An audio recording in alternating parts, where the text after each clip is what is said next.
Kicho ya funde awe suku suku suku suku suku hali yera kayera kakimbana na letura faranja hali yera kayera kakimbana na letura faranja. Washikilie ndo ngoma ambayo inasikika hewani hivi sasa. Amosi Malingita 17 dakika ziko juu ya saa yangu hapa. Naamini uko poa, karibu sana kwenye channel ya Itemo TV wewe ambaye uko na sisi hivi sasa.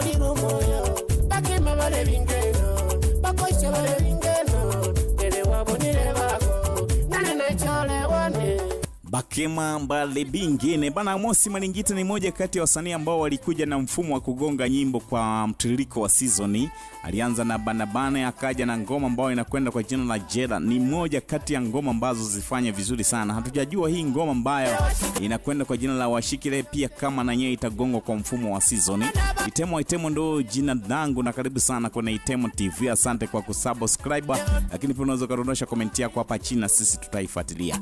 Habari kubwa kumuhusu Amosi Malingita ni hapa yeye kugonga ngoma ambayo anasema njoo kwa Yesu. Mashabiki pamoja na wadau wanasema Amosi Malingita ameamua kuokoka. Ngoja nikuwekee hii ngoma ili usikize na baada ya hapo dondosha comment yako hapa chini. Je, ni kweli Amosi Malingita ameamua kuokoka au inakuaje? Ngoja nikusogezee hii ngoma pia ili usikilize na baada ya hapo udondosha comment yako hapa chini useme je, ni kweli Amosi Malingita ameamua kuokoka au ni idea kama idea? Wakati tunafanya juhudi za kumtafuta pia Amosi Malingita ili aje atujuze ni kweli ameamua kuokoka au hizi ni idea kama idea zingine. Sikilize ngoma hii hapa. Katika mbingu iliyo kubwa na ya ajabu, malaika 7 wenye mapigo 7 ya mwisho. Fungua Ufunuo wa Yohana sura ya 15 mstari wa kwanza hadi wa 10. Utaelewa nini na maanisha Yesu wanawelelo. Hiyo njia umepotea, njia sahihi njoo kwa Bwana. Hiyo njia umepotea, njia sahihi njoo kwa Bwana. Matendo yako feki yatakupeleka motoni. Matendo yako feki yatakupeleka motoni. Yuko Yesu ni mkombozi, hujachelewa njoo kwa Bwana.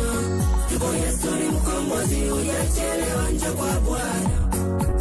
Huyo ni Amosi Malingita kama ambavyo nimekujuza mwanzo. Amekuja na ngoma ambayo inakwenda kwa jina la njoo kwa Yesu. Sasa mashabiki pamoja na wadau wanaamini au wanahisi kwamba Amosi Malingita sasa anakwenda kuwa mtumishi wa Mungu, kwenda kuachana kabisa na hili game la ngoma za Kisukuma.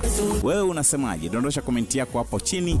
Lakini sisi pia kama Itemo TV tunafanya juhudi za kumtafuta Amosi Malingita ili tuje tufanye naye interview kwenye studio zetu za Itemo TV ili aweze kutupa majibu ya maswali haya na maswali mengine kibao. Itemo ndo jina langu. Nikutakia siku njema. Hiyo njia umepotea, njia sahihi njoo kwa Bwana.